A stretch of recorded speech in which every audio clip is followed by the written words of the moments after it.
general things, the introduction and everything. So for everybody who is here right now, welcome.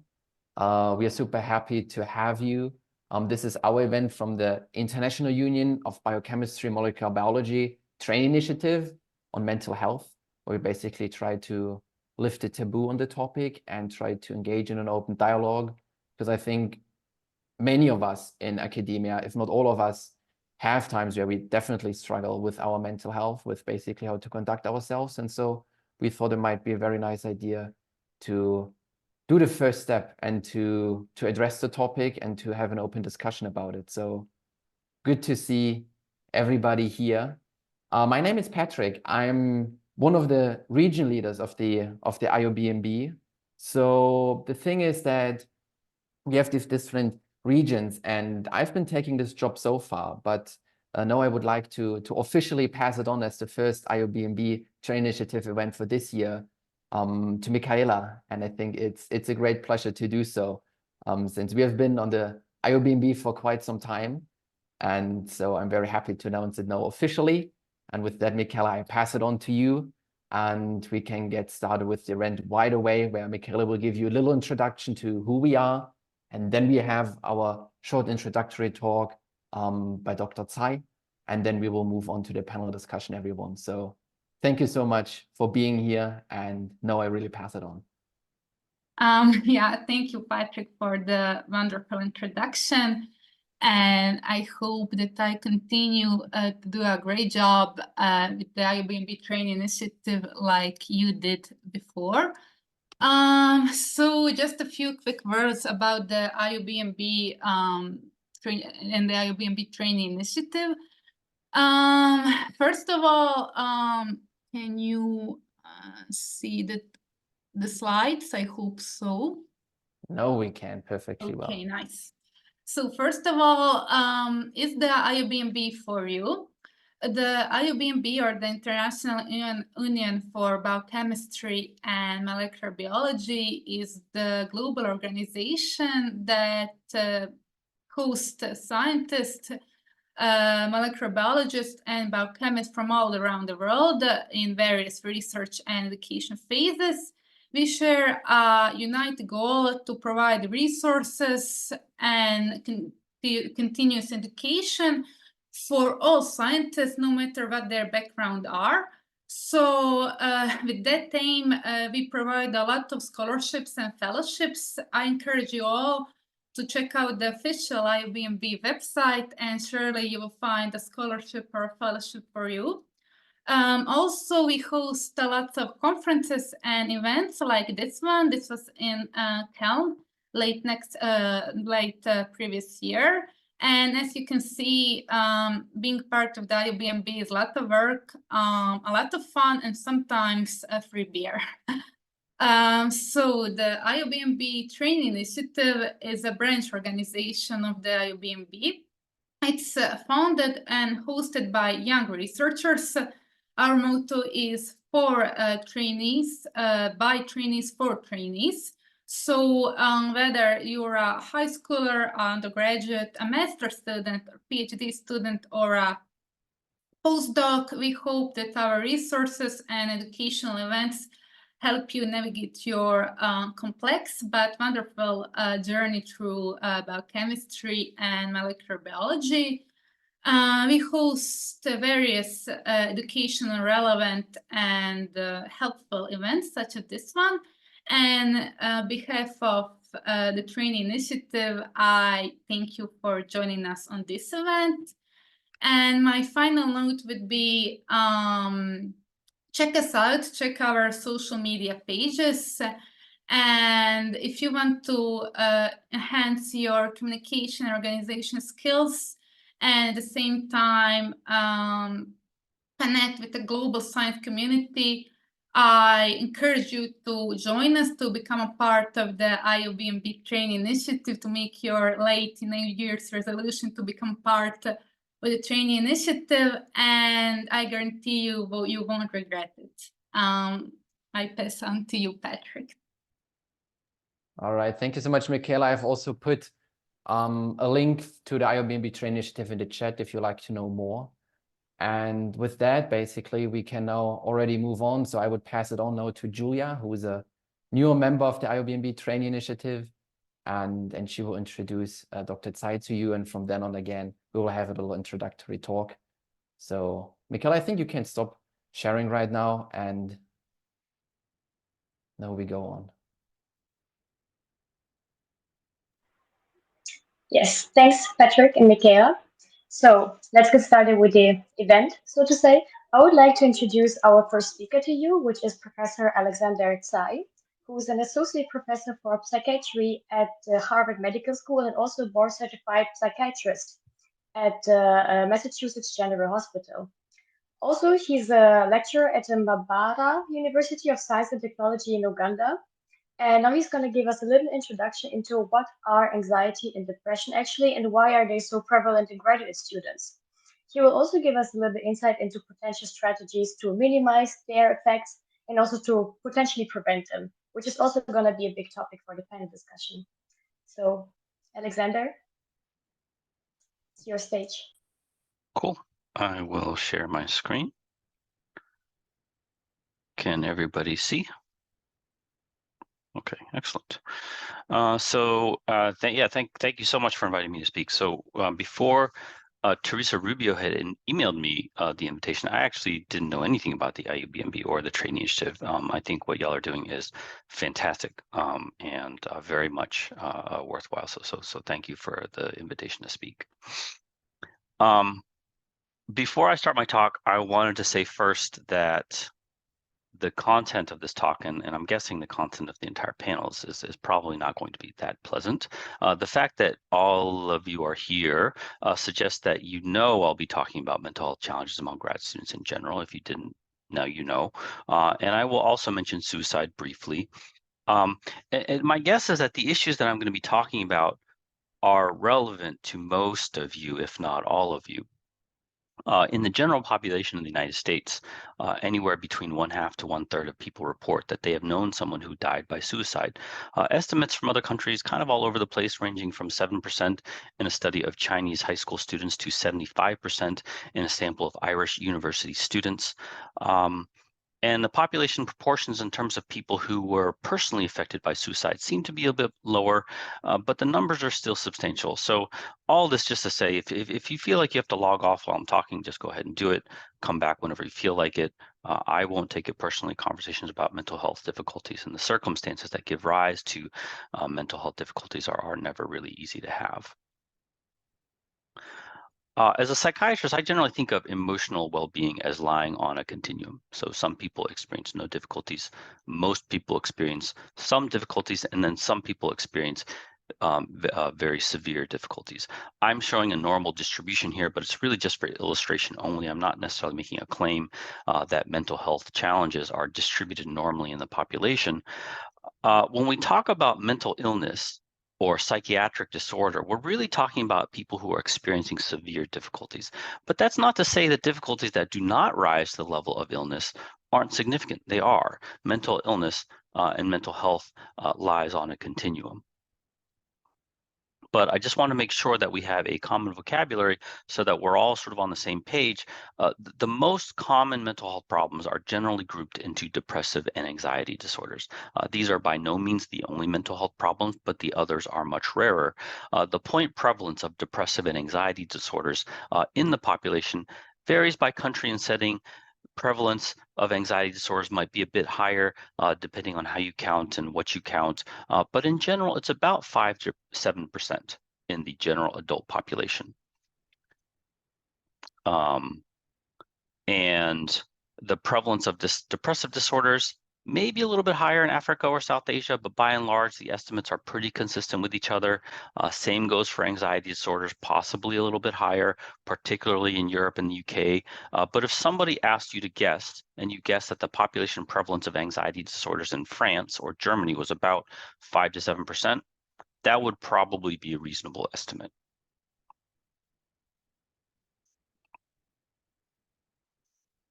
Rates of mental health problems are even greater when you focus on the subpopulation of young adults. And here I'm focusing specifically on the US just for the sake of holding country constant. So I've selected population studies from the US. And again, depends on the methods, but the rates of past year major depressive disorder are about twice as high among young adults compared with the general adult population. For most other country contexts, again, with the caveat that depends on which country and how you ask, you should see similar patterns. Now let's look at grad students. So it's very difficult to obtain population-based samples of grad students. As far as I know, nobody has done a study like that in the manner of the U.S. National Comorbidity Survey or NESARC or NISDA. We did a meta-analysis aggregating across 16 studies in which some kind of clinically validated depression screening instrument was administered across more than 23,000 grad students internationally. And we found that the point prevalence of depressive disorders was 24%, 1 in 4. I think it would be reasonable to conclude that these rates of mental health problems among grad students are elevated. The exact magnitude of the disparity, not totally clear, right? So we know that the rate of depressive disorders that we estimate is about maybe 4 times the rate in the general adult population, maybe about 2 times the rate in the general young adult population. But keep in mind, these are very broad comparisons. Certainly, we're not adjusting for potential confounding from relevant factors like urbanicity or educational attainment or factors like that. But you could probably conclude based on these data that the rates of mental health difficulties among grad students is higher. Now, estimates from studies subsequent to our meta-analysis, which was published in 2021, have basically replicated our finding. This is a 3-year study of about 1,000 grad students at 3 Mayo Clinic campuses in the US, estimated the rate of depression to be anywhere between 21 to 28% in each of the years 2019 through 2021. 2020 study of 300 grad students at 7 quote-unquote top political science PhD programs in the US estimated a rate of depression of 29%. And a preprint released this past summer of 500 grad students at 14 economics PhD programs scattered across Europe estimated a rate of depression of 27%. The prevalence of anxiety disorders, my guess is that is probably about the same. Comparative estimates aren't that consistent. In our meta-analysis, we estimated a lower rate of anxiety disorders compared with depressive disorders, about 17% compared with 24%. But the study of US political science programs in the middle and the European economics programs estimated roughly equal rates of depression and anxiety, about 1 in 4. And our estimate, 24%, is also strikingly consistent with what has been estimated in other trainee populations, right? 27%, meta-analysis of more than 100,000 medical students across 43 countries. 29% in a study of postdocs in the US state of Texas. 29% in a meta-analysis of more than 15,000 resident trainee physicians across more than 20 countries. So all of these studies seem to be converging on an estimate anywhere between 1 in 4, 1 in 3 rates of depression and anxiety in trainee populations. And the problem seems to be getting worse. Catherine Alice DeYoung wrote a master's thesis at the University of Maryland in the US, analyzing survey data collected from nearly 200,000 US graduate students through the American College Health Association from 2008 through 2018. She analyzed mental health symptoms individually and didn't report summary scale values, so I can't really figure out whether her estimates are consistent with ours. But each indicator of depression increased anywhere between 15 to more than 50% over the past decade. That's what these blue lines are with the shaded error bars. The 3 indicators that had the largest relative increases were overwhelming anxiety, which increased from 16% to 25%, a 56% relative increase. Feeling too depressed to function, which started at a lower base rate, 8%, but increased to 13%, a 60% relative increase. And seriously considering suicide, which increased from 4% to 7%, a 75% relative increase. By the way, the y-axes on these graphs are not all the same. So I think for this reason, graduate student mental health has been a pretty hot topic in most high-impact journals, Nature, cell science, e-life, and so forth. And there's also been an increasing conversation, not just on Twitter, not just among students, but among administrators.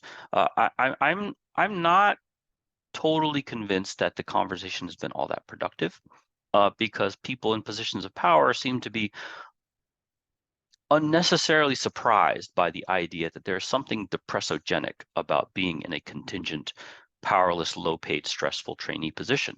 People seem to be surprised by that. I don't know why.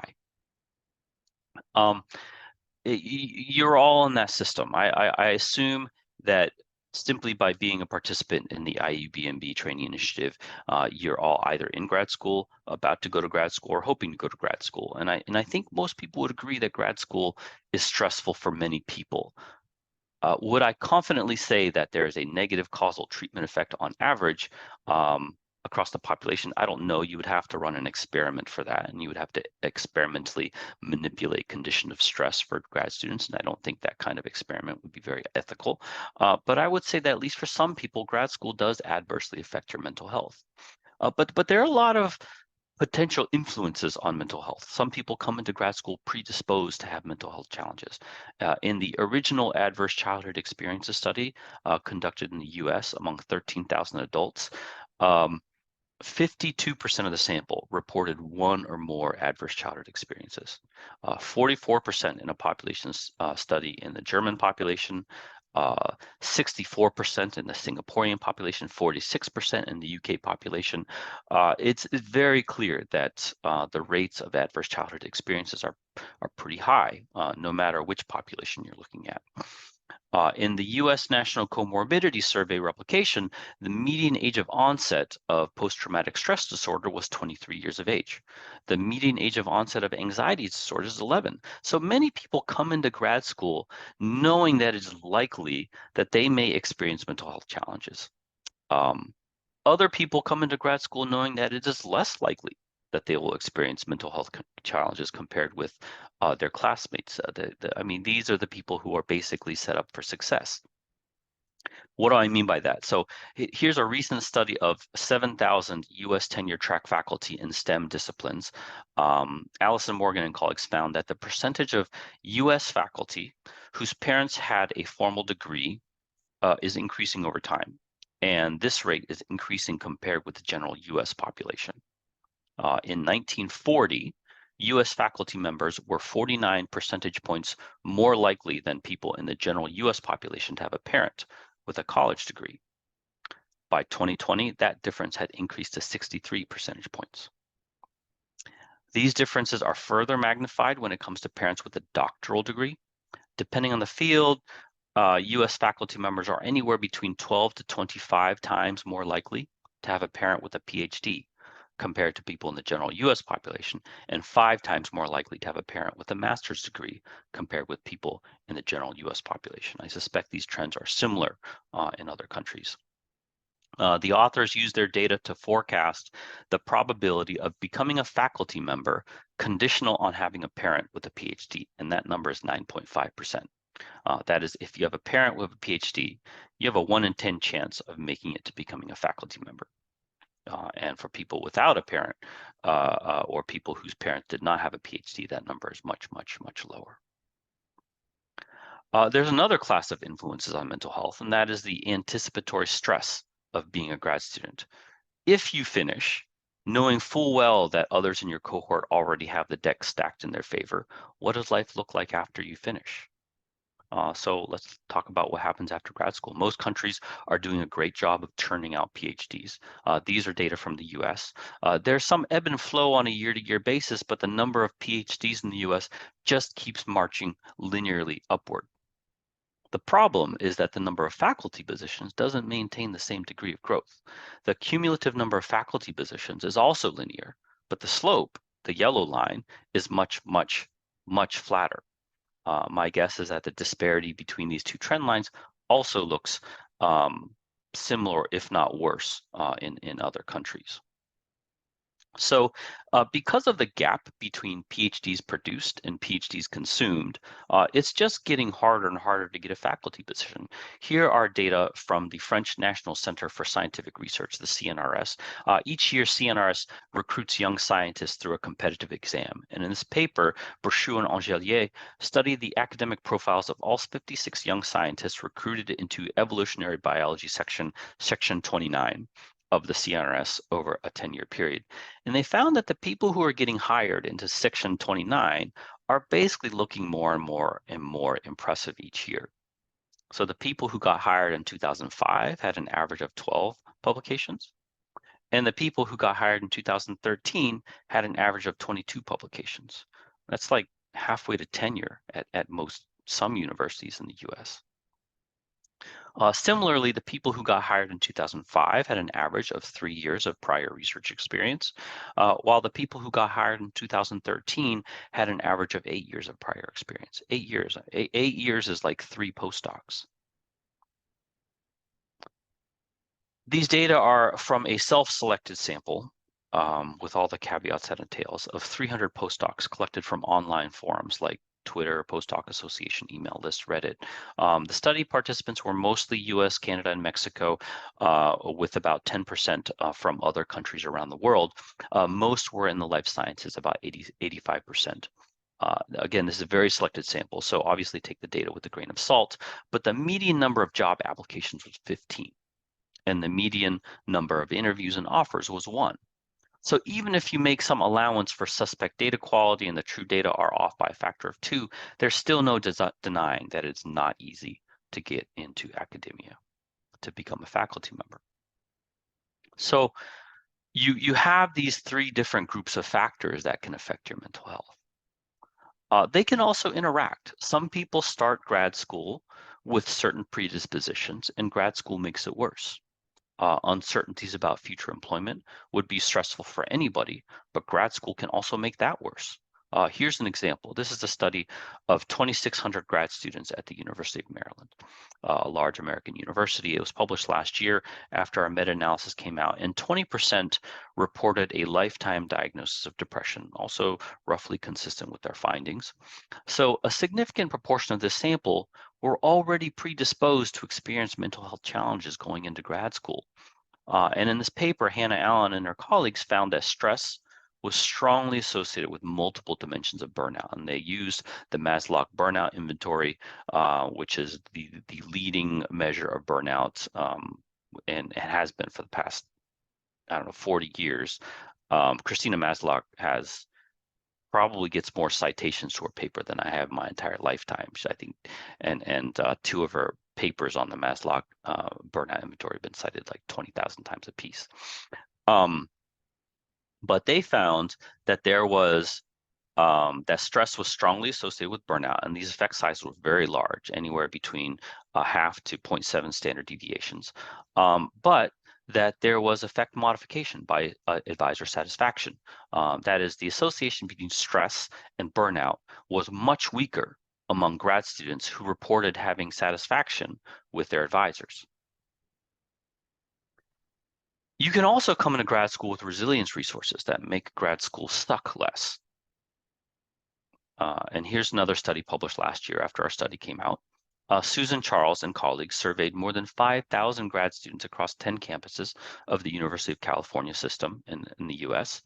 They administered the CESD, a validated depression scale, and found that about 1/3 of grad students had clinically significant symptoms of depression. So slightly higher rate than our meta-analysis, but largely consistent. The top 3 factors that were correlated with depression were financial concerns, poor mentorship, and being subjected to bias, discrimination, or harassment by somebody in your department, whether it was a student, a faculty member, or administrator. No surprise there. But the correlation between depression and these 3 factors was significantly weakened in the presence of social support. So grad students who reported good social support networks were still adversely affected by financial concerns, harassment, and poor advising, but they were much less affected by these factors compared with people who reported having less social support. The same study also found that optimism about one's career prospects was also a significant moderating factor.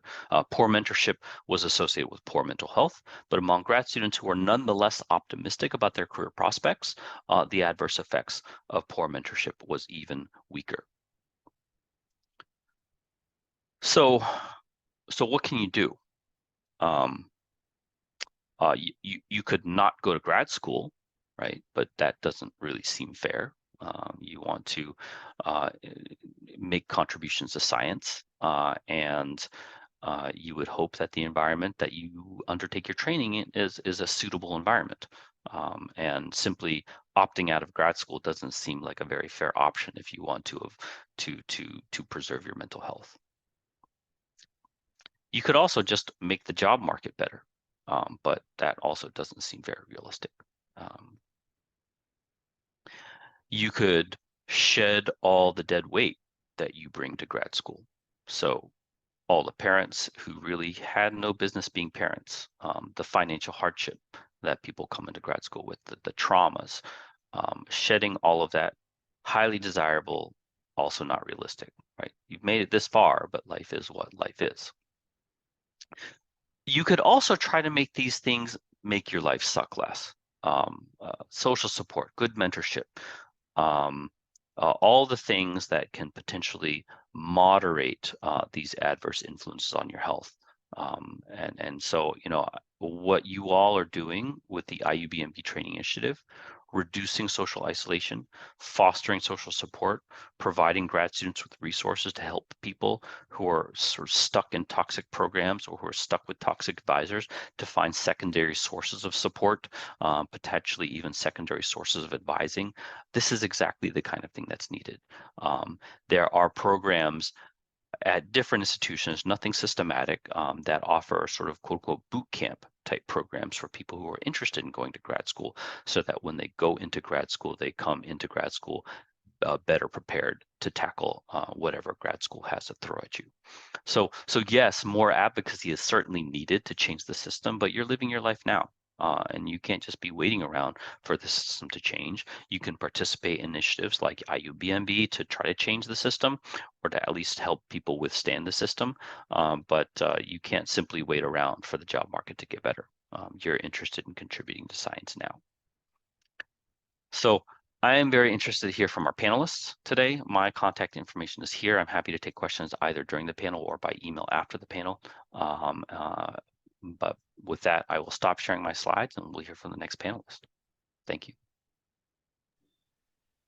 Thank you, Alexander, for the interesting talk with the very concerning numbers.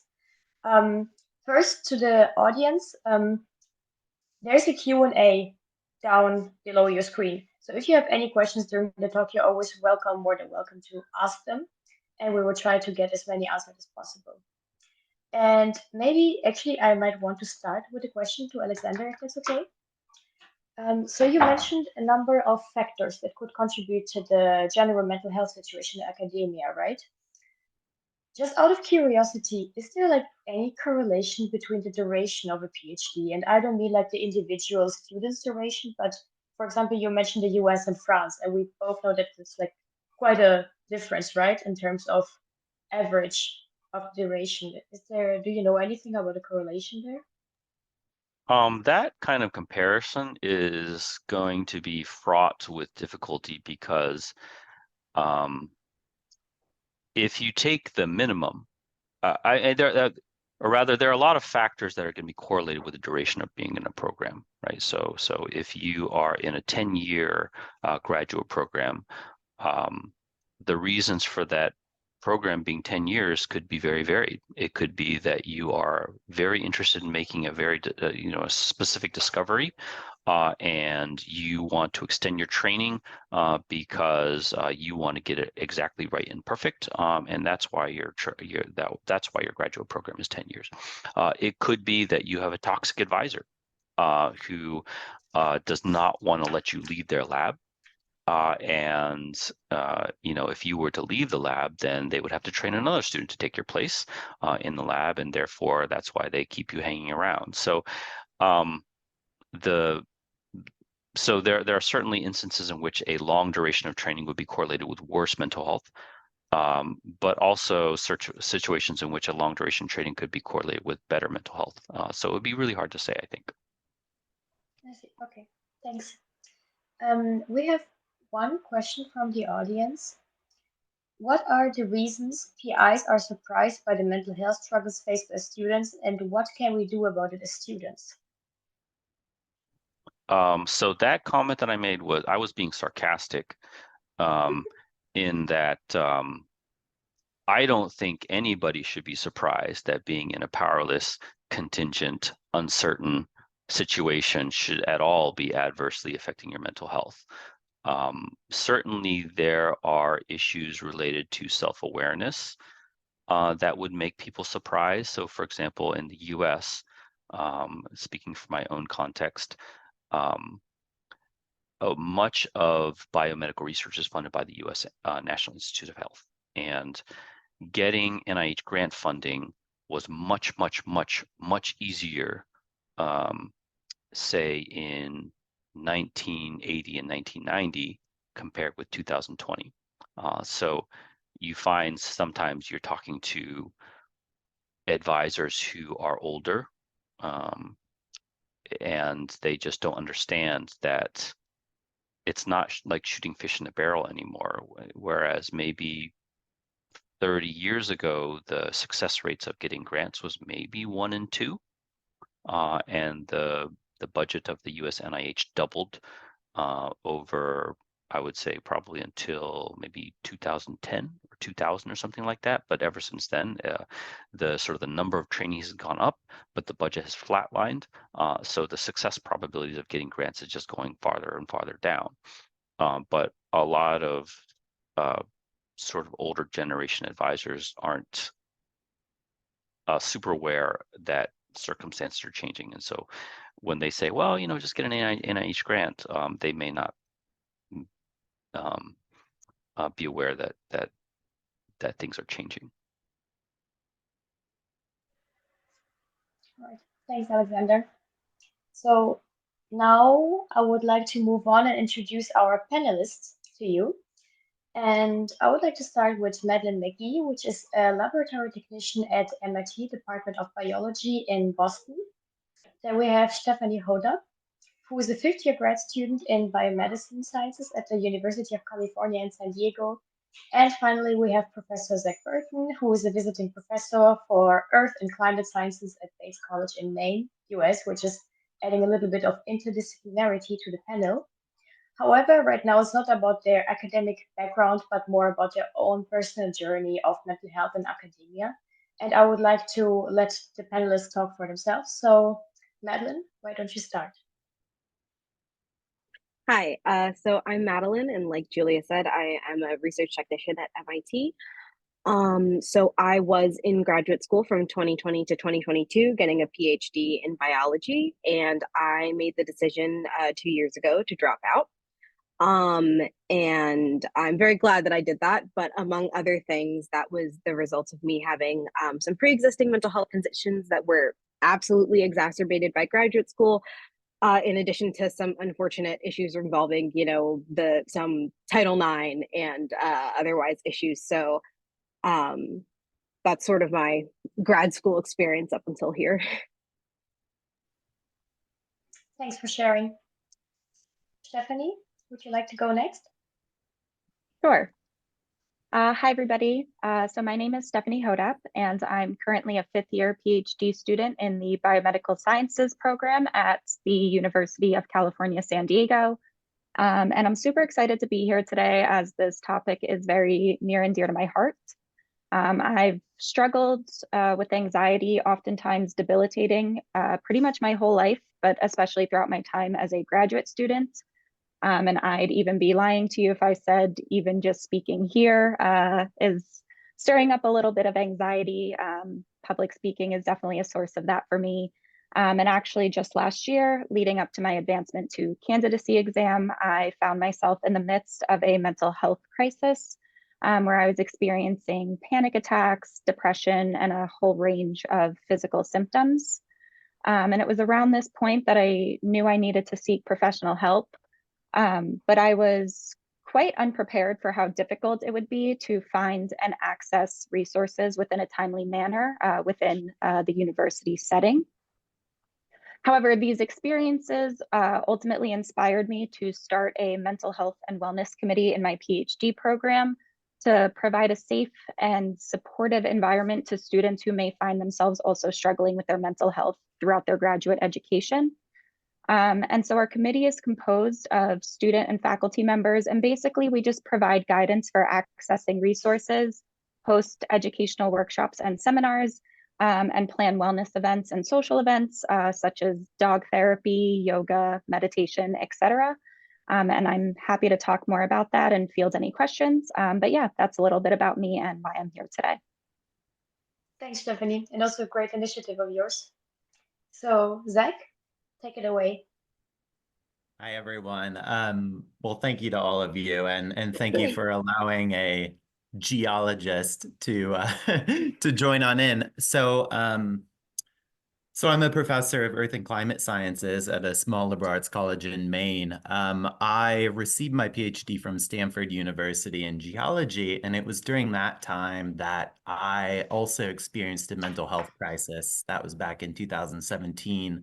I became suicidal ultimately, and I was hospitalized in 2017. And in the subsequent months, went through a really extremely difficult time and kind of crisis of confidence within my life, but fortunately found a huge amount of support. So Dr. Tsai, your encouragement for support of various kinds, many of the mechanisms of support you shared resonate with me as well, as those were critical for me.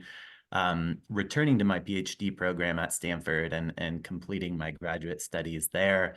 And another, kind of beautiful thing that came in the wake of what was one of the most horrible times of my life and, continues to be a challenge. I was hospitalized again last year while suicidal. But one of the most beautiful things to come out of that, along with wonderful, support networks, is really connecting with other people around mental health, including within academia and the sciences. And then, doing a ton of peer-to-peer advocacy. So speaking out, trying to reduce stigma, encouraging these conversations more publicly in our workplaces and generally in society. And a large part of the work I do is through a play I created called The Manic Monologues, which is a diverse collection of true stories of experiences ranging from bipolar disorder to schizophrenia, depression, anxiety, PTSD, OCD. And again, kind of with this same intention of vulnerably sharing true stories and lived experiences so that all of us can realize we're not at all alone, especially within the grad school journey, within academia, within the sciences. And no matter where we live in the world, we're never alone. So really, thank you to all of you again for being here today. Thanks, Zach, for sharing and for being so open and vulnerable about it. Also, pretty impressive how you created, this piece of art from your story. So, why don't we dive in right into the panel discussion? I would like to address a question directly to Madeline. So, thinking back, what role do you think can faculty and also administration of the home institution play in creating a safe environment for a student and for their mental health to be secured? Or more like, what role did they play or not play for you?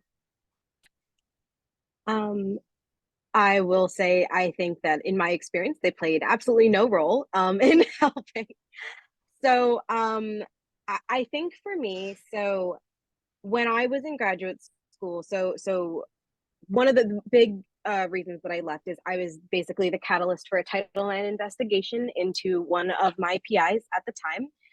And I think one of the biggest, to me, one of the biggest sort of injustices of that was that I needed help from faculty. I needed faculty to step up and do something, and that essentially didn't happen, hard as, me and a couple of other people involved tried. And so I think, the ideal faculty member is, oh, I'm so sorry, something's going on with my audio. I think ideally you would go to a faculty member with a crisis or a need for help and they would be compassionate and open and have a desire to help you in some sort of actionable, affirmative, initiative way. However, I think, so so much to say is that, I think I wish all of those things had happened. However, based on my experience and others, I think that is unfortunately a bit rare, especially, a lot of faculty like to wait until things are as bad as it can possibly be until, they're, I'm so sorry, my computer is acting up. Yeah, so a lot of faculty like to wait until things are as absolutely bad as possible, until they're essentially liable for something that goes on before they're willing to help. So I wish that faculty would play more affirmative roles. I wish that when someone came to faculty with issues, mental health crisis issues with their PI, another PI, I wish faculty were able to put away the fact that, like, that is my friend, that is my peer, that is, if I were in that situation, I wish they could put that aside. However, in my experience, that was not an asset that I had available. Mhm. Maybe building on that, there's already a question from the audience, which is stating, what is the best way to choose an advisor to avoid a toxic environment? And you said that you learned from that experience, and Mhm. afterwards you also switched labs. So do you have any like advice for the audience on how to, more wisely choose an advisor? Yeah. So when it comes to choosing an advisor, for me, the advice I always give everyone now is talk to the lab you are going to join, and like find a way to talk to them, not in a group setting, not when everyone's doing the happy smiley, everything's great here. I think it's important to talk to people. If the PI says, oh, here's some emails of some students in my lab, email them, get coffee with them, ask them questions. If you have an opportunity to talk to former members, even better. And the other thing, and I don't know if this is popular advice or what other people think of this, my advice is listen to rumors. If someone tells you that a PI is really bad, don't think you're going to be different. If someone tells you that a PI is really creepy or that people have a certain experience with them, I really recommend against taking that advice, because I do really want to caution people against learning the hard way, and really taking into account that, as much as we don't want to talk about all the rumors and stuff that fly around in grad school, like some of that stuff is there because, it's helpful. All right. Well, thanks for that insight. I totally see like this attitude of, for me, it's gonna be different. We all know it. A question to Zach now. From what I understood about your story, you had a decent relationship to your advisor during your PhD. What do you think are other factors that could contribute besides like a general toxic environment in the group of your research? Yeah, that would contribute to what? To poor mental health outcomes or Poor positive mental mental health. Poor poor? mental health. Yeah, great question. I think in my case, I was fortunate, and I totally agree with Madeline. I think it is unfortunate for me to have to say that I was a fortunate, lucky one to have a supportive advisor, because I agree that's often times not the case. And I would also totally agree with what Madeline said as far as reaching out and talking to lab members before you go off and join a grad school or postdoc group. That includes, as Madeline said, absolutely reaching out to current lab members and former lab members. That was, also something I did before going to grad school. And, I wound up finding an advisor who was supportive. And when I was going through, post-hospitalization, he shared me some pretty personal stories of his own family and their struggles with diagnosed mental health conditions, which was very helpful. I think as far as other poor outcomes, I think a lot of this, as far as a lot of this is covered by Madeline and also by Dr. Tsai as well, in, kind of this unique environment, this style of pressure cooker that we're thrust into as graduate students. And that includes both advisor relationships, down to the fact that, it's really kind of strange and unique to have one boss, one person who really kind of has control over this major course of our life for anywhere from, 2-3 years to 9+ years. That's very unique. You don't really find that in the private sector or the government sector or the nonprofit sector. So that alone is something already that's kind of unique, and that hinges so much pressure on this relationship between two individuals, advisor and advisee. So that's certainly difficult. I think as Dr. Tsai shared, the pressures of publishing, uncertainty about future career prospects, those all factor in, on top of the fact that, just in general, mental health conditions are extremely prevalent, and we all face issues day to day. And so I think that would just be kind of some of my reflection on just grad school in general and some of those compounding factors toward mental health challenges and experiences of mental ill health. And for me, it was a lot of that kind of mounting of pressure, despite, at the time being someone who was pretty optimistic and enjoyed grad school. And fortunately, after getting out of the hospital, after a few difficult months, I kind of largely found through support of advisor, friends, family, and then especially, strangers who I connected with who had also gone through suicide attempts or who had diagnosed mental health conditions, that made a world of difference, that community. So. Thanks, Zach. So maybe to move away from the factors that contribute to poor mental health and go to the factors that could possibly contribute to a more improved mental health. How could institutions improve their policies to support mental well-being of students? Stephanie, would you mind sharing your opinion on that?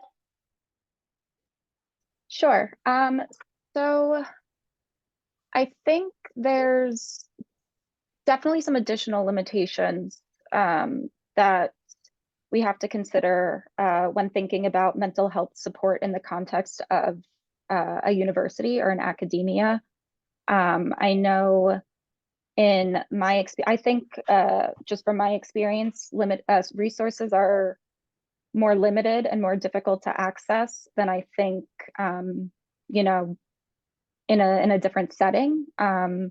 So I could speak, to my experience with that a little bit, and then, kind of offer, I think, ways that could be improved upon. But in my experience throughout graduate school, when I sought help, there are a lot of restrictions in the sense where, at least at my university, this might be a thing for all American universities, I'm not sure beyond, but we're not allowed to seek support off campus without first seeing somebody on campus or obtaining a referral to an off-campus provider.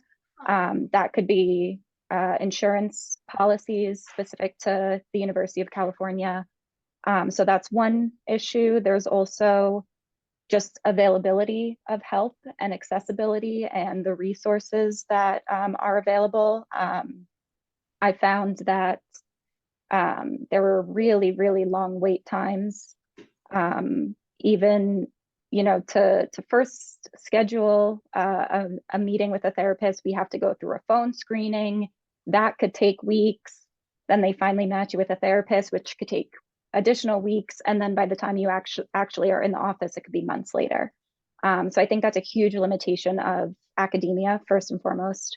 But I think just, and I don't really have the first idea of how to really improve upon kind of those limitations. But I think just building support, even from unlikely sources, like in my experience, the mental health committee that has been active in my program for several months now, has brought a lot of people together, a lot of support in peers, as well as faculty that have experience supporting students or personal experience, even with mental health. I think those are some, maybe non or unconventional ways of accessing support.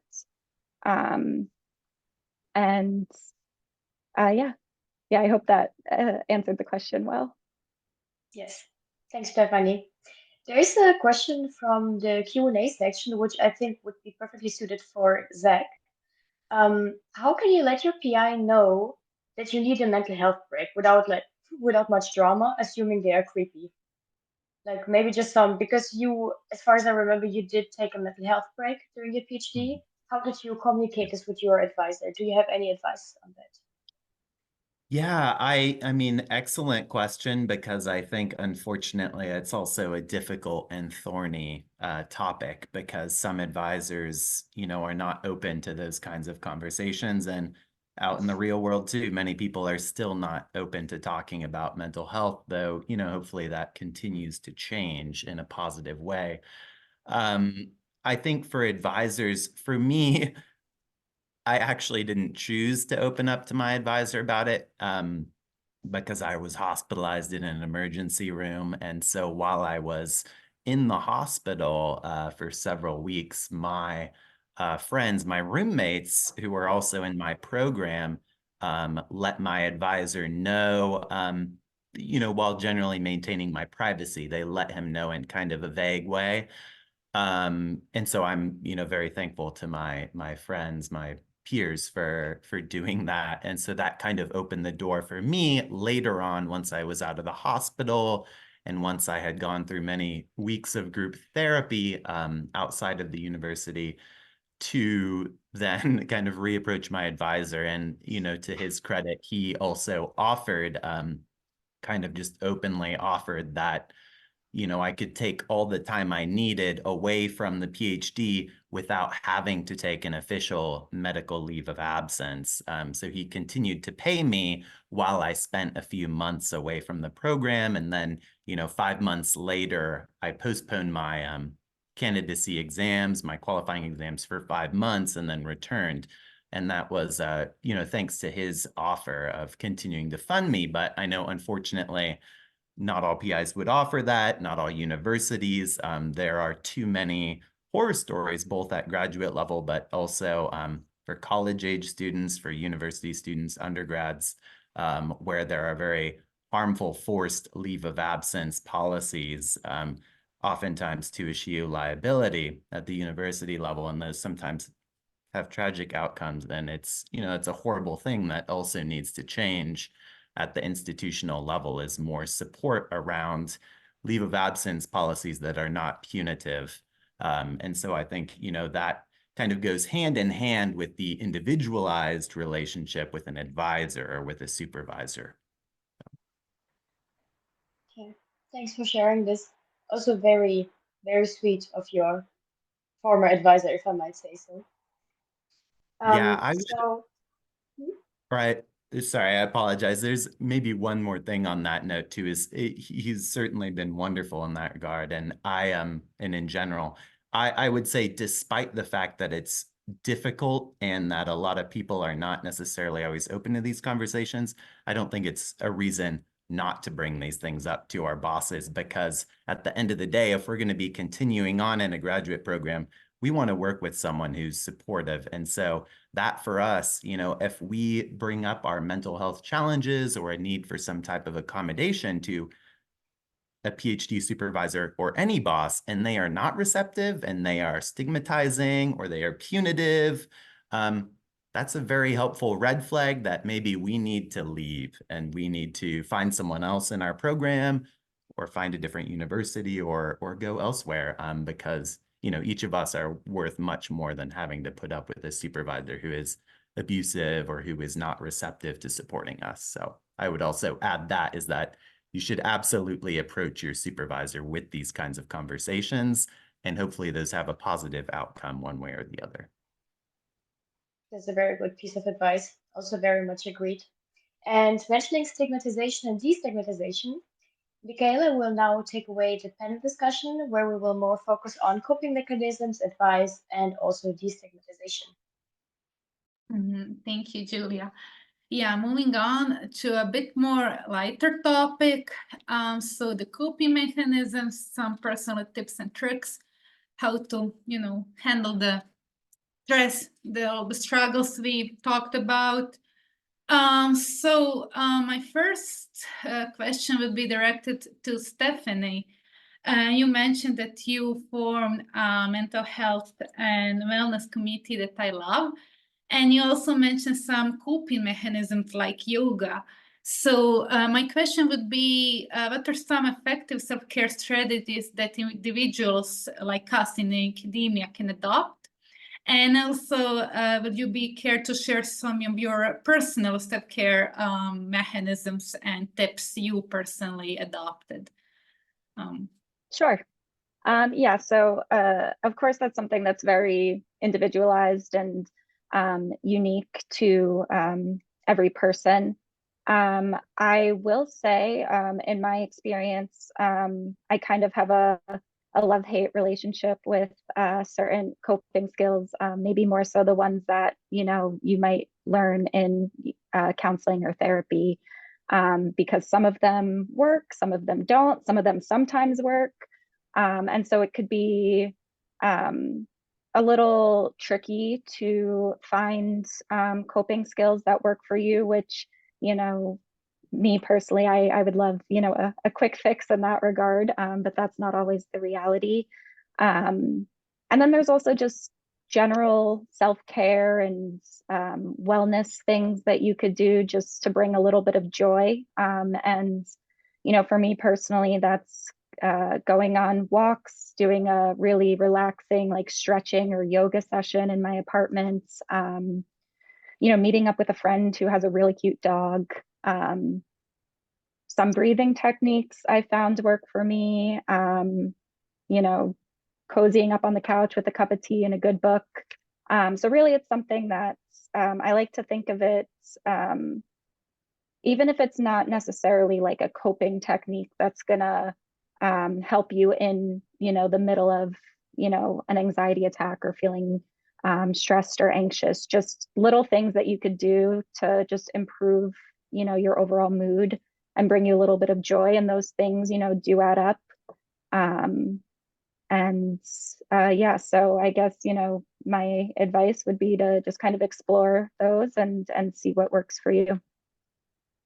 Definitely, yeah, I love that. Especially the thing you mentioned, not everything works for everyone. So people in the audience, if you tried something and didn't work, you know, don't get frustrated.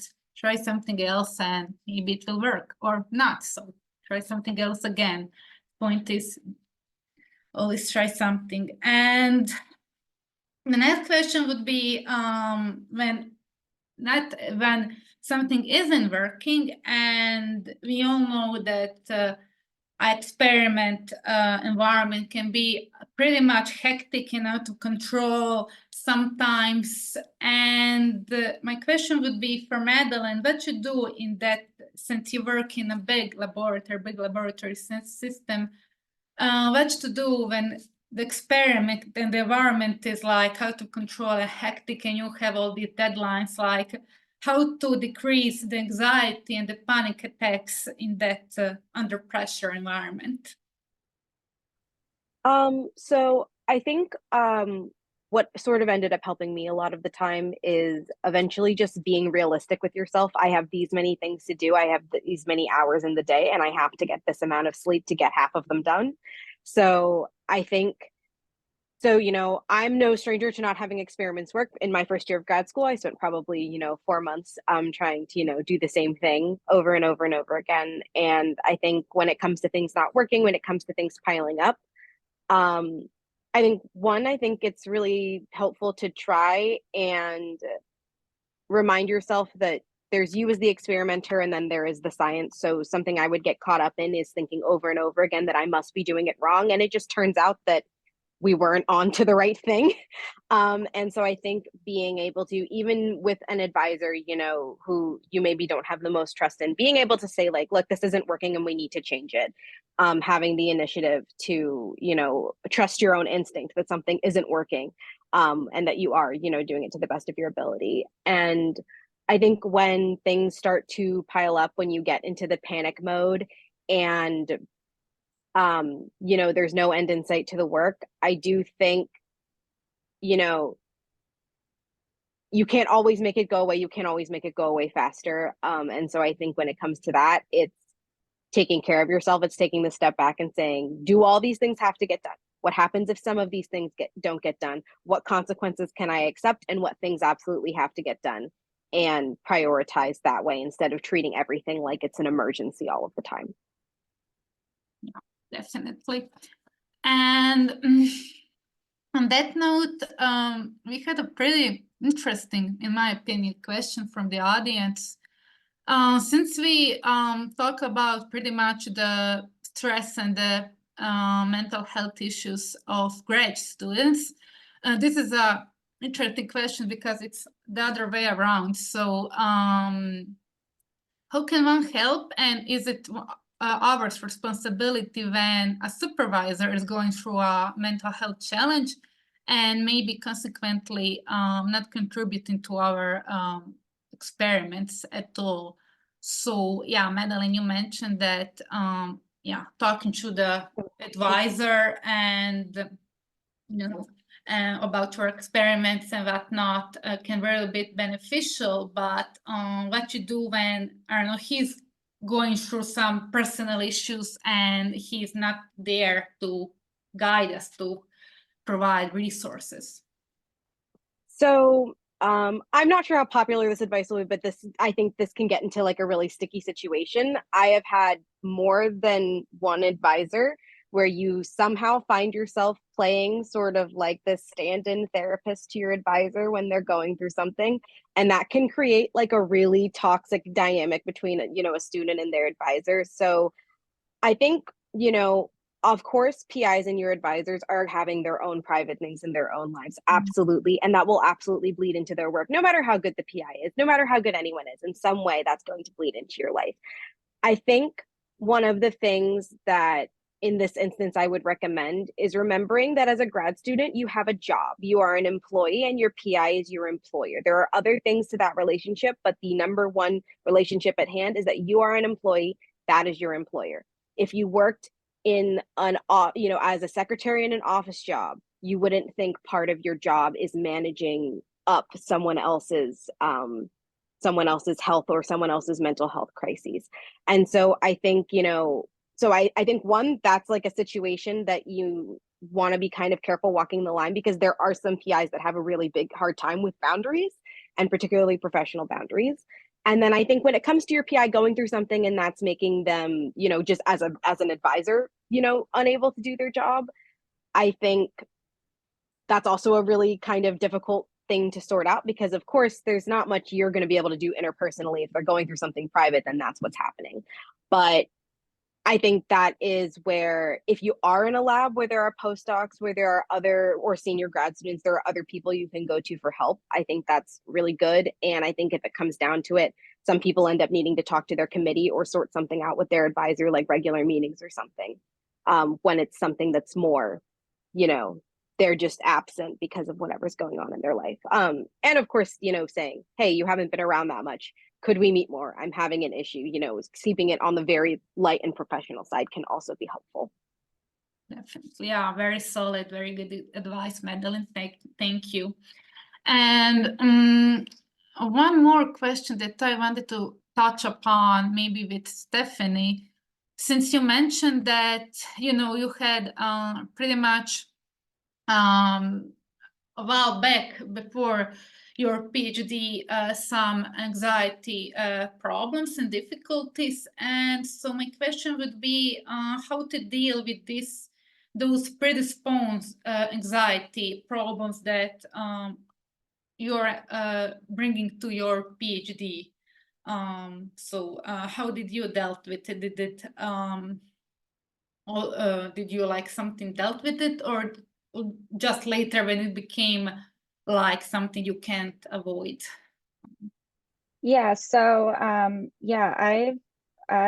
was diagnosed with anxiety at a very young age, like in childhood, as well as a phobia, and that was something I've always struggled with. Sometimes I'll have periods of time that are worse than others. It'll kind of ebb and flow. But I'd say for the most part, I always kind of have a baseline level of anxiety.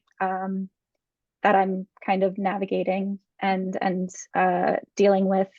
And then when I came to graduate school, I think at that point, my mental health was probably in a better state than it had been previously. I, for a number of reasons, physical health and mental health, I had always, I'm originally from New York, and I lived there pretty much my entire life up until coming to graduate school. And that was really the first time that I felt like my mental health was in a position where I could kind of branch out, expand my horizons, make the move across the country.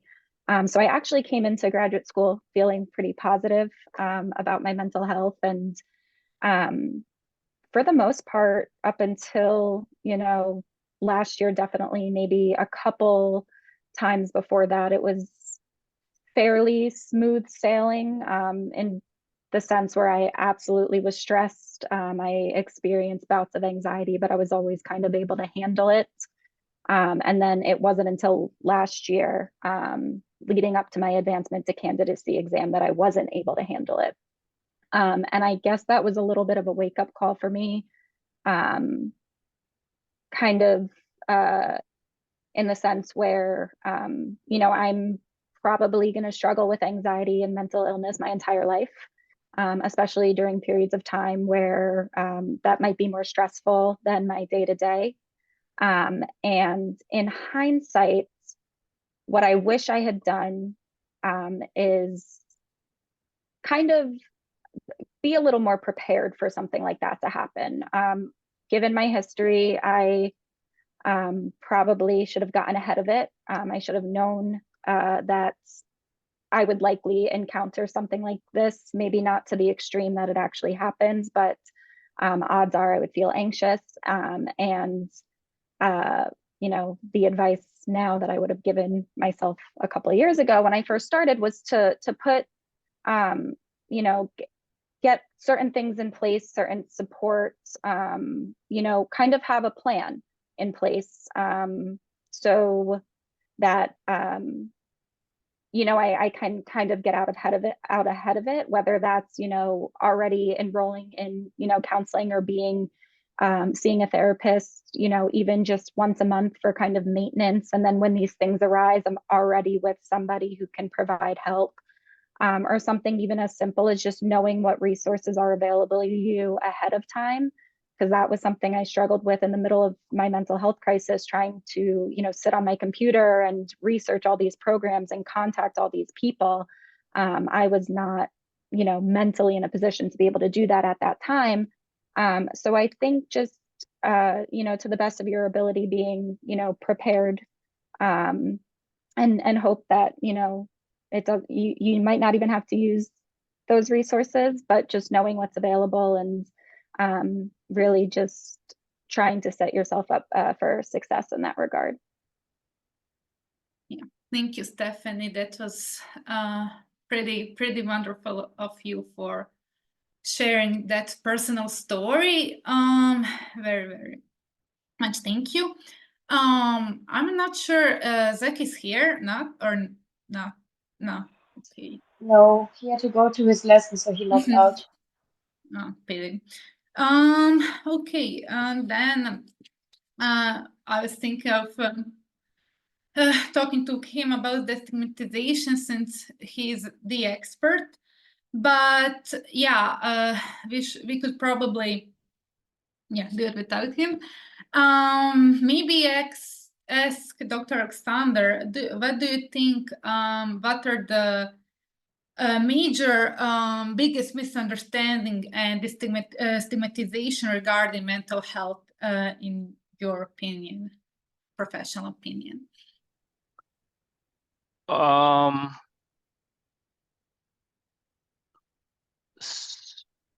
So the stigma that is attached to different identities, whether it is mental illness or, depending on the context, whether it's HIV, whether it's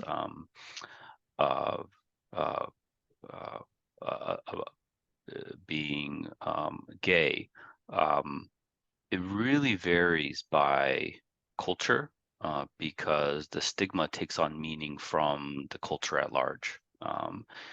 And the manifestations of stigma also depend on culture. So for example, in Uganda, where I do a lot of my research, one manifestation of the stigma attached to mental illness is that people with mental illness are in some settings, some areas of the country are considered bewitched, for example. And there is a very strong desire for social distance, sort of distance away from people with mental illness.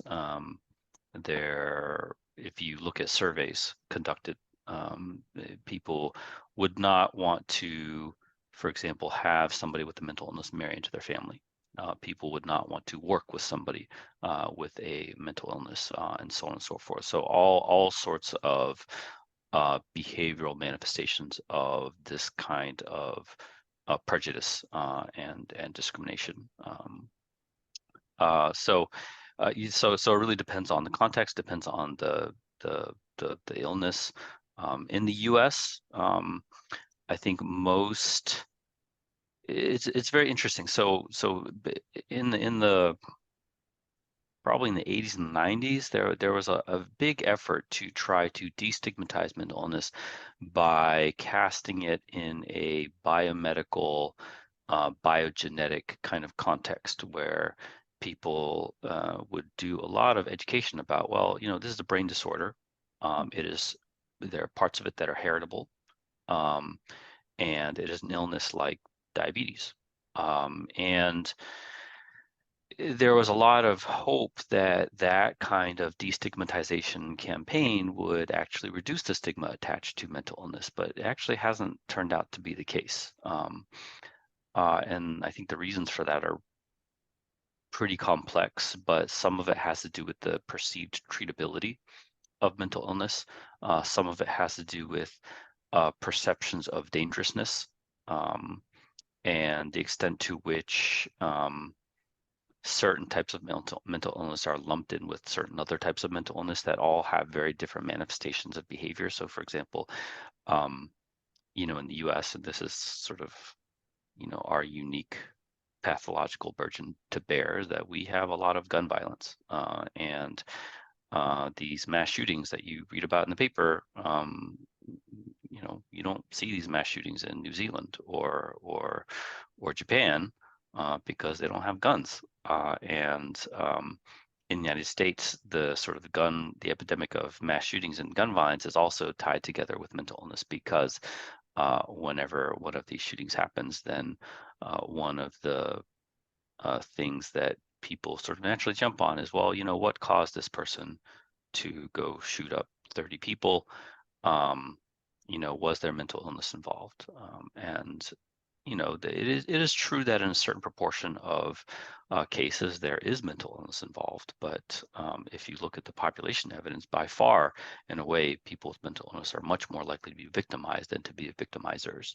But that is not really evidence that kind of makes it into a lot of newspaper stories that themselves form a scaffolding of stigma around mental illness, the way that people talk about it, the way people write about it, the way people report about it. So I think I'm giving a very long-winded answer that is probably not answering your question. But I think stigma is complicated, and some environment, and it's also very hyperlocal in the sense that the extent to which a person with a stigmatized identity feels the stigma from other people really matters. It really matters how much of that is coming from the people around them and from the structures around them. So how much of that stigma is coming from your cohort classmates? How much of it is coming from your program? How much of that is embedded in your university policies about care-seeking behavior and policies and processes around harassment and so forth? So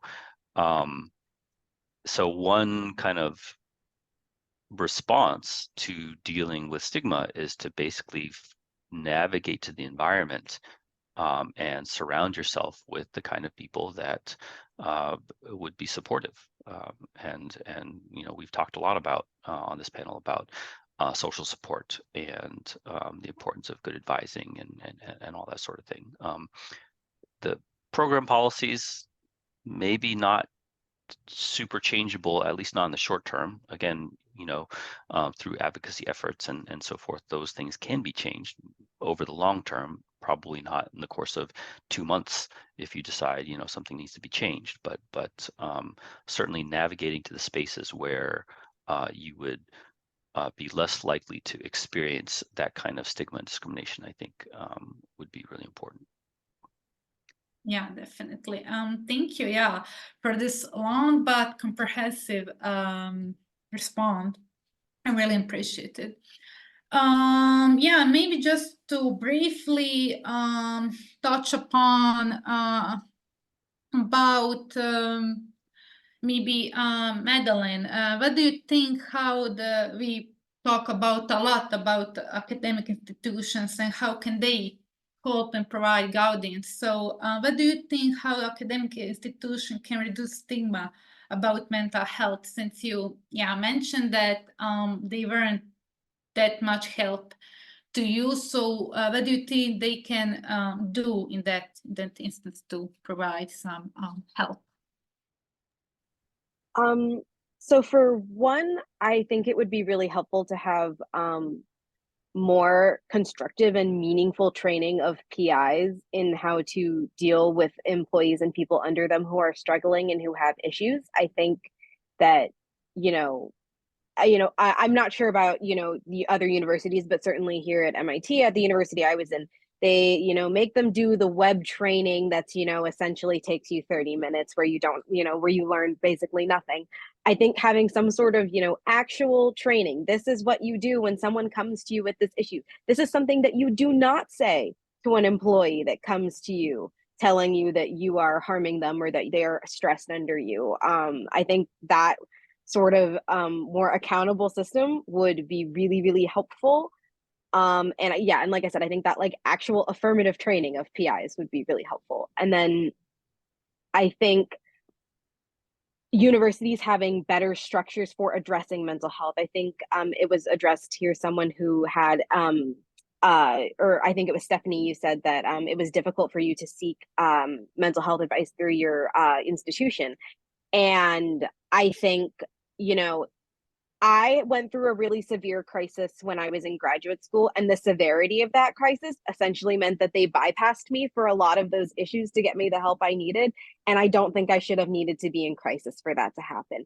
I think that, universities need to have, not only do they need to have counselors that students can access immediately through the university, but they need better referral programs. By contrast, I will say, I think MIT, I'm of course staff here, so it's a bit different, but the system here through MIT that actually has counselors and therapists through their the hospital, I think that's been really helpful. And so I think having systems that are running, that are accessible, that are a Google away for students to figure out, that do not require phone call after phone call after phone call, I think setting up systems like that are ways to, actually provide real accessible resources to students.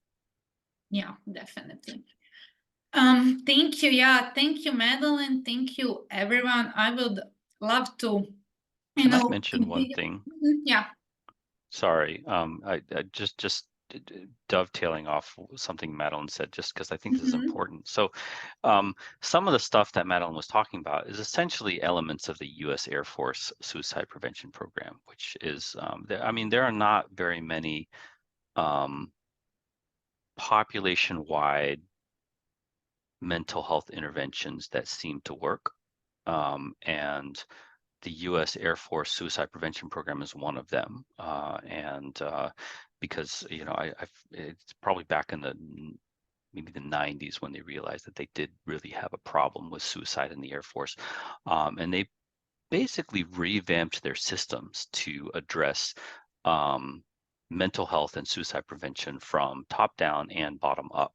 So all Air Force leaders actively involved. They got buy-in from commanders at all levels of the military.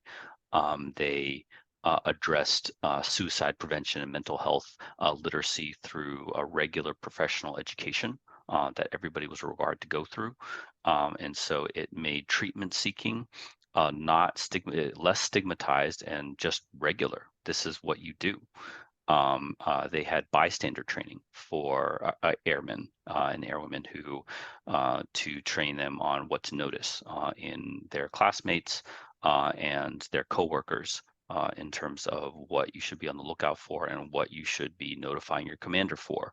Now, a lot of these things don't necessarily translate to a civilian environment, but certainly many of these things about sort of institution-wide programming, institution-wide education, institution-wide policy changes are very relevant, I think, to higher education.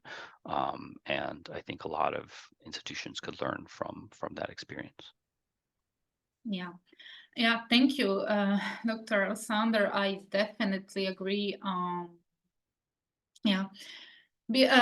that's the point that we are trying to reach here. So by learning, by accepting, the mental health challenges, I think we can destigmatize it a bit. And on that note, I want to thank every single panelist for joining us and the audience for joining us. I think we could discuss it the whole night, but I think for the sake of time, it's a wrap for today, at least. I don't know.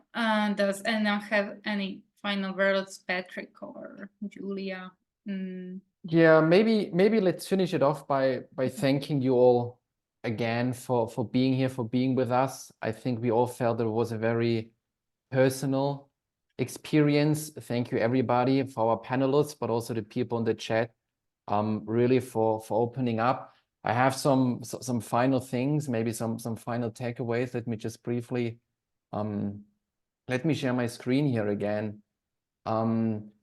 What we really want to express to you is that we can all make the difference by openly addressing it. I've been talking to some PIs and they said, like, sometimes I just talked to a student who was struggling and I didn't know how much of impact it was until they came back 2 years later and told me. And I think many of us who are students now, we will later be potentially also some group leaders, right? We might be there for other people. We might be there for other people right now. And so let's definitely keep it up. And I think you can always reach out to us, right? The IOBMB training initiative, you will get our contact data if you haven't got it already. And so please feel free to do so. If you have nobody else, we definitely always have an open ear for you. And I think we have heard it often today, right? It is certainly not easy, but I really appreciate all the advice we got, right? Prepare yourself ahead of time. It will make it a little bit easier. Think about what we shared today, that maybe sometimes it is taking a book, reading a bit, getting your head, a little bit freer. So thank you so much for all of this. And I think, again, working all together, we can make the difference. And thus I wanted to let you know about 2 more things in case you enjoyed this event, which I hopefully, or I rather think you did. We, on the one hand, have something else going on. This about green science, because I think, what is also weighing in, at least it has been in my research, was when you see the amounts of plastic waste you produce in the lab, and then you look into the TV, and what you see is all of these crises going on. At least I felt that, you have to do with the experiments, nothing really works well, and then you get home and everybody's telling you the world is going under, so to say. To also help you with this, to ask, like, how can you reduce your waste in your lab? How can you convince your peers? We will have live sessions just like those. We will provide you handouts and everything.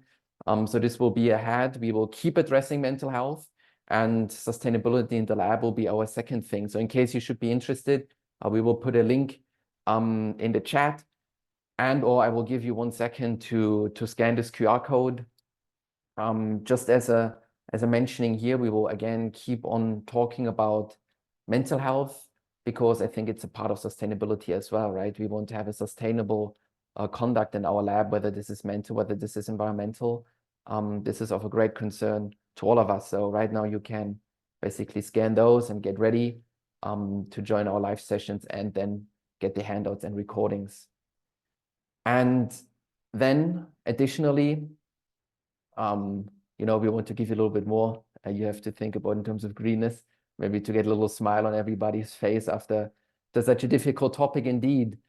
We want to also encourage you to check out our social media, especially Instagram. You see, we have been making these little videos where we interview the senior people. That means, for example, the executive committee from the IUBMB, as well as our trainee initiative students. And what we talked about today, they talk about there as well. We have these 1.5 minute pieces where you basically hear from people live what they're going through, what they can advise. We have lately had, for example, as you can see here, this is Jessie talking about how to deal with it when nothing works in the lab. We have people talking about their PhD struggles. So I think also this would be a great way for you to participate. Again, here's the QR code if you just quickly want to press follow or just bookmark it to have a look if you like it. I think this will also keep the conversation going there. Otherwise, you can join our friendship list. I think Joe might put the link again in the chat. This is basically, so to say, our reminder for you for all the events we do, whether it is here on mental health, whether it is for your career. And finally, we all invite you, right? Reach out to us if you have any problem, if you need advice, if you like to join us. Reach out to us. We find everything on our website as well. You can just Google IUBMB Training Initiative, and then you will find it all. And this is it from us again. We're going to stick around for 1 or 2 more minutes in case you like to check out the links. If you have any additional questions, we will be here for 1 or 2 more minutes. Otherwise, guys, thank you so much to our panelists. Thank you so much for sharing all of this. We really appreciate your openness.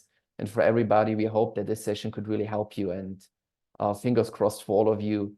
In case you have any problems, we are here for you.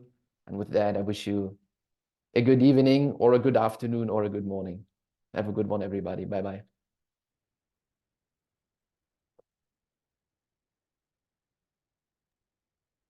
Hi, thank you guys. Bye-bye, Stephanie. Thank you. Hi, thank you.